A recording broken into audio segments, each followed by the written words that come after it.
Hey guys, it's Nick, and this is Mainly Watches. Thanks for joining me today. A couple episodes ago, I took you guys out snow plowing, told you I'm in central Maine. I had the RADO Captain Cook on my wrist. This is the RADO Captain Cook Bronze, part of RADO's Captain Cook line. I believe this is the sort of the top of their line in the Captain Cooks. But we'll turn the camera around and get into this watch. This is the Captain Cook Bronze Chronograph. It is a reference number R3214628. The watch comes supplied with the leather strap. As you can see here, it's a blue leather strap, and it also comes with two NATO straps, a blue NATO with a gold stripe and a solid blue NATO. The watch comes packaged in a lovely large box. I'm not going to show the box here on the video today because it is quite a substantial package, but it does not disappoint. It's quite an elaborate packaging. Brief history. RADO is a Swiss brand, of course. They date back over 100 years to 1917. In the 1950s, the brand actually became RADO, the name. Today, they are part of the Swatch Group. They are sort of the middle to high end in the Swatch Group hierarchy. The Captain Cook was originally released in 1962 as part of the dive watch craze. I'll put an image up on the screen here so you can see what the original Captain Cook looked like. And they were in production till 1968. In 2017, RADO re-released the Captain Cook line, and a bronze version of the standard Captain Cook followed in 2020. This was followed up by the chronograph, which you see here, in 2022. All right, getting into the specifications of this watch. First, of course, the most obvious thing is the case material. Now, you'll notice this watch is a bronze alloy. It is a copper aluminum alloy, at least according to RADO's website. They do not give a lot of details as to the composition of the alloy, other than to say it is a copper aluminum. Bronze, of course, is famously used in ships and ship propellers, fire hydrants. It is a very well-known material for having high resistance to saltwater and seawater corrosion, and it is also, of course, highly anti-magnetic. That is one of the really unique properties with this watch. Now, this copper aluminum alloy, I believe Tudor is also using a similar alloy in some of their bronze watches. I mean, this is a 3-year-old watch, and you can see there is not a lot of oxidation that goes on. Bronze watches will get a lovely patina as they age. They will darken. The copper aluminum alloys, which you see here, they do not go green. They'll go a little bit of a softer reddish color, but they do not green. And indeed, I can say this watch, it has a neutral odor. It doesn't smell like bronze. It doesn't leave any green marks on your wrist. And you can definitely see after several years, it still really looks, factory fresh. So I don't know what this alloy is, the bronze alloy that RADO is using, but it's obviously very, very slow to oxidize. So besides those anti-magnetic properties, which I mentioned, the watch also has a titanium case back. So you've got a titanium case back and, of course, an exhibition window. So interesting use of materials here. We've got bronze, titanium, ceramic, and sapphire crystal. Getting into the dimensions, case diameter on this watch is 43 millimeters. The case length, or the lug length, tip to tip, I measure at 49.5 millimeters. And the thickness of this watch, when I measure it, it comes in at 14.8. Now, of course, if you wear it with one of the NATO straps, it will add a few more millimeters to it. The lug width is 21, and weight, this is really the surprising bit, because you pick this up and you think, wow, it's a bronze watch and it's a big watch, it's going to weigh a ton. It doesn't. The weight of this watch, just the case alone, is 80 grams. On the leather strap, as you see it here, when I put it on the scale, it comes in at 95 grams. So that just kind of blows your mind when you see the physical size of this watch, and you think of the bronze material. You're like, wow, this thing's going to weigh a ton. It does not. It's a lightweight watch. Water resistance is 300 meters. So yeah, it's it's a good case shape. It's a comfortable wearing watch. No issues there.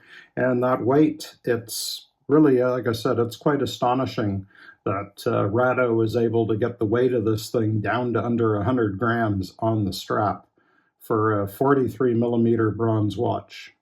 Blows my mind how they did it. You have a boxed sapphire crystal. According to RADO, the crystal is treated with anti-reflective coating both on the exterior and interior surfaces.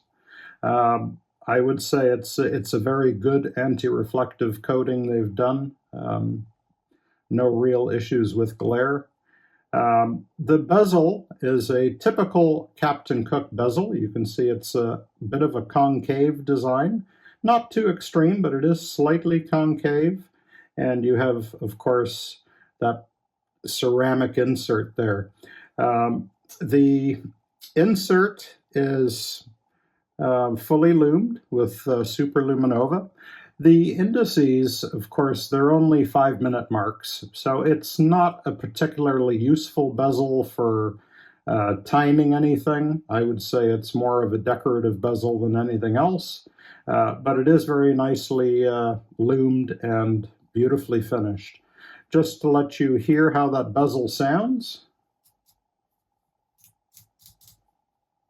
Very nice action. It's a tight bezel, does not turn easily.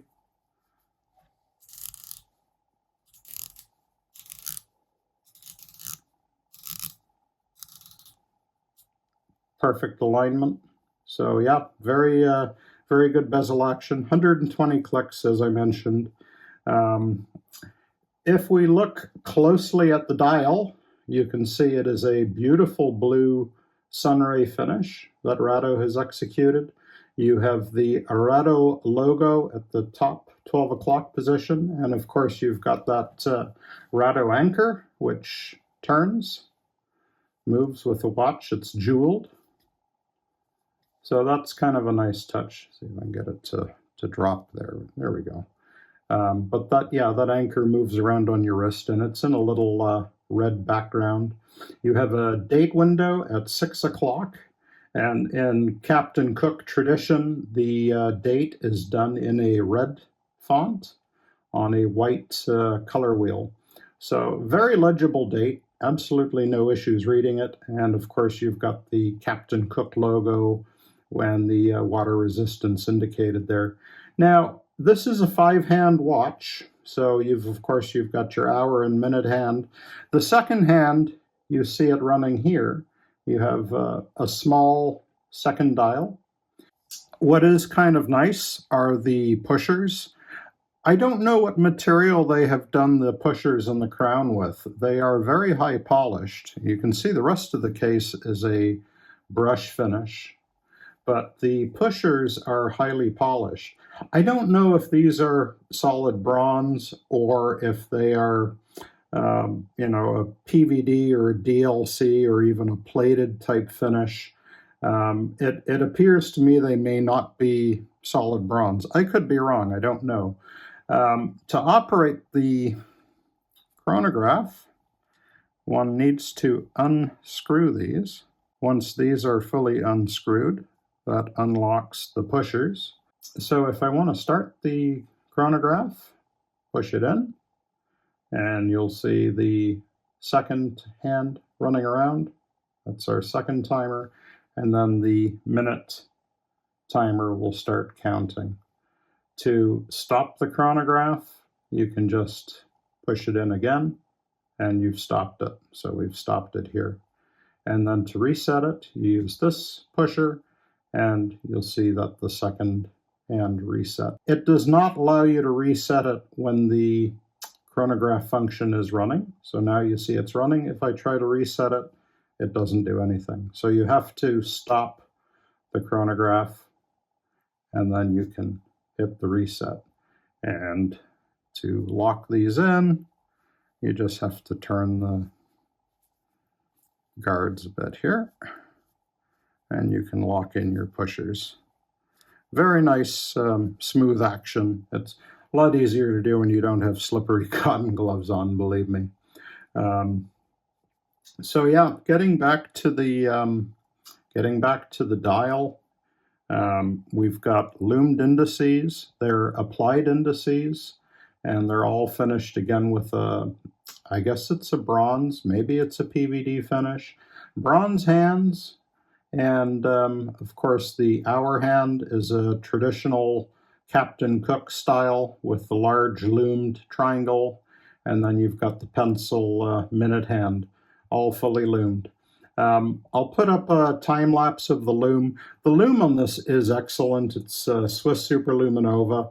I actually let it run for an hour on the time lapse.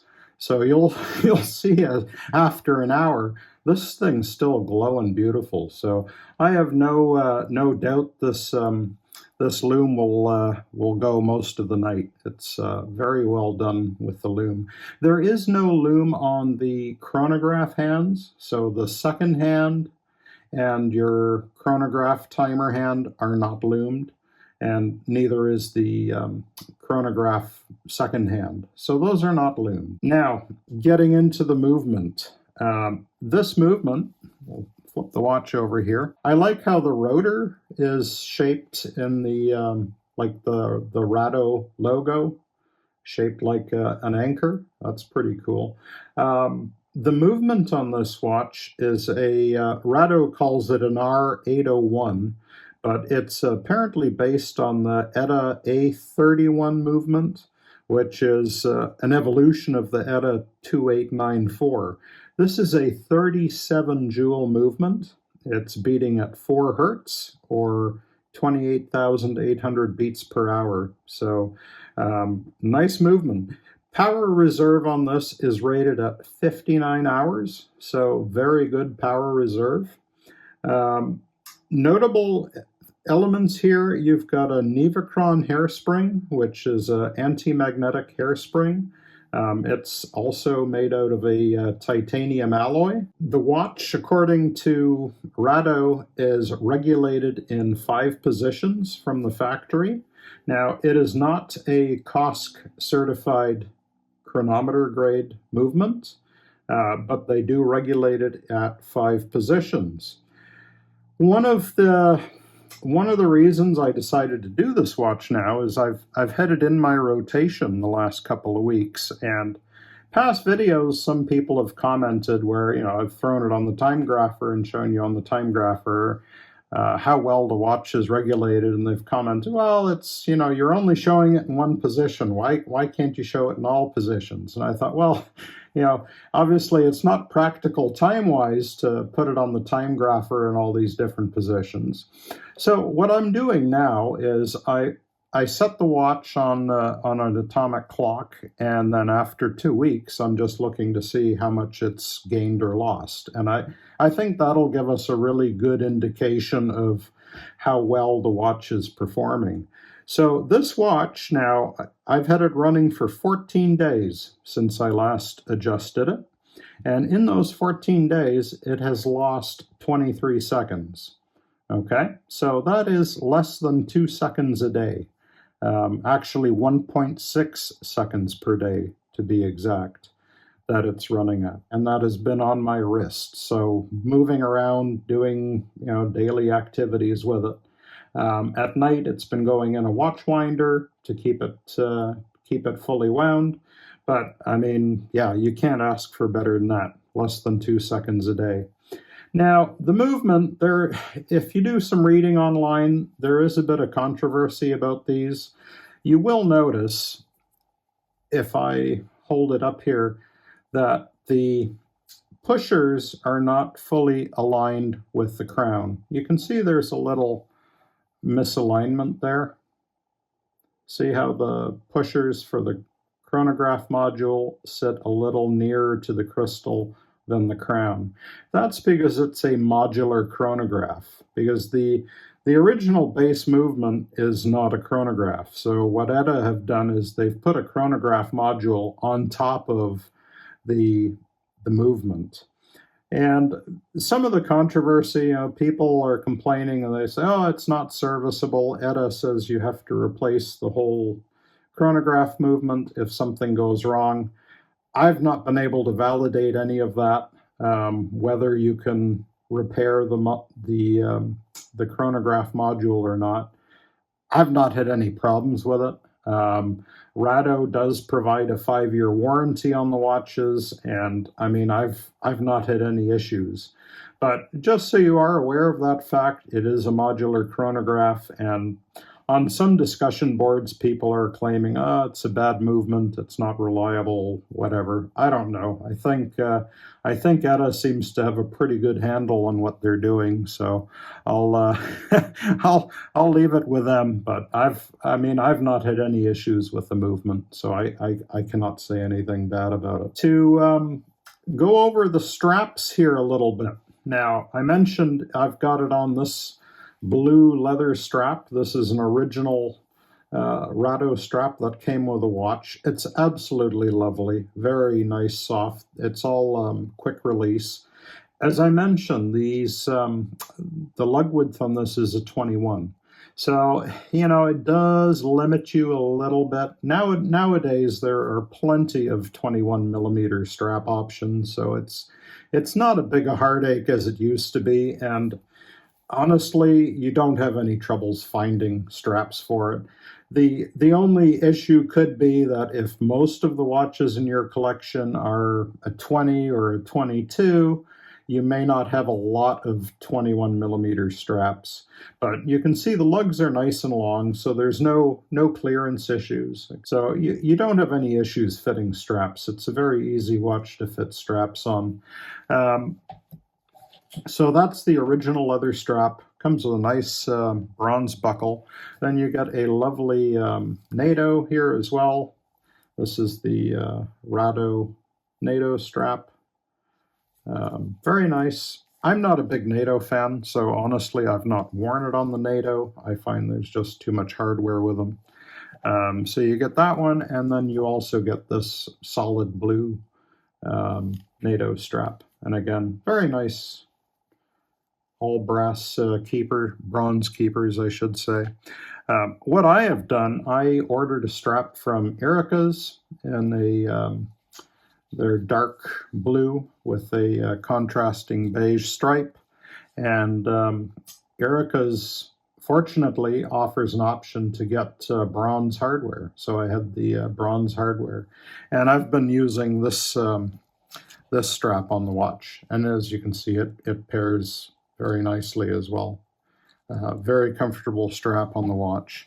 Another strap I found recently, and you can see it almost looks the same as the OEM blue. This is a Hirsch Runner strap. It's a leather strap. It's made by Hirsch in Austria, and it's actually water resistant. They say 100-meter water resistant. So it's got some kind of a synthetic treatment on it. But again, lovely strap. You can get it with gold. I think it's a PVD finish on here. Maybe it's DLC, but with a gold buckle, quick release bars, and again, it's, the color is spot on. So I've been using it on this Hirsch strap. And just trying to keep this one. I've used the RADO strap a few times, but I don't really want to destroy it just in case. So the Hirsch strap is a good option, and of course the Erica's looks very good on the watch. So that's the deal with the straps. these watches are only available in this blue colorway on the chronograph models. Of course, the rest of the RADO Captain Cook line, they have quite a few different color variations. They have the chronograph as well in the stainless case, and I believe they have a stainless and gold version. So they do have a couple chronograph options out there. Now, there are some cons to this watch, some negatives, and I guess we need to address the elephant in the room. And if I have one criticism of this watch, I'm going to have to say it's the price. Sit down. MSRP, $47.50. That's right, $47.50. I think the watch is overpriced for what it is. Just my honest opinion. I did not pay anywhere close to that. I bought this watch off of eBay. It was on auction. I got a heck of a good deal on it. Nobody else was bidding on it. And it was basically a brand new watch that I got on auction. It was listed as being pre-owned, but it was still all fully stickered and only a couple months old. So it was basically, it had never been worn. And nobody had put any bids on it. And the person who was selling it had not put in any reserve. And well, long story short, it was too good a deal to pass up. I initially didn't know how I'd feel about a bronze watch. This is my first and, well, it's my only bronze watch. But would I pay $47.50 for it? No way. At this price point, I think RADO is pushing into Omega territory. And of course, in the swatch hierarchy, Omega is kind of sitting on the next tier up. Below Omega, you've got RADO and Longines, and then below them, you've got, like Tissot, Hamilton, Mido. So I think at this price point, $47.50, there's a lot of competition out there from Tudor and Omega. So, I don't know if that price is really reasonable on the watch. I think it's a bit much. Now, it is a comprehensive package. I mean, you are getting 3 straps, 5-year warranty, beautiful packaging, and I mean, it is an excellent watch. Don't get me wrong. So that's my biggest gripe. The second thing I'm going to complain about here is how useful is this 30-minute chronograph timer. I would say it's more of a gentleman's timer than anything. I can't see it being particularly useful for timing like a sporting application, or if you're at sailing for timing a start. I just don't see the usefulness, and you don't have a minute track on the bezel. That 30-minute chronograph, it's pretty small. It's not, I think its usefulness as a chronograph is somewhat limited. It's nice to have that function, and I like the symmetry, how the dial looks and the design of it. I think it looks really smart. But how useful it is as a chronograph, I don't know. Well, we'll let you guys be the judge of that. If I had to knock it for another thing, I would probably go with a 21mm lug. They could have gotten away on this watch with a 22, I think. The 21 is fine, and it's really not a big deal. It should not dissuade you from this watch if you have your heart set on it. Otherwise, price aside, what do I think? Well, I mean, it's a fabulous watch.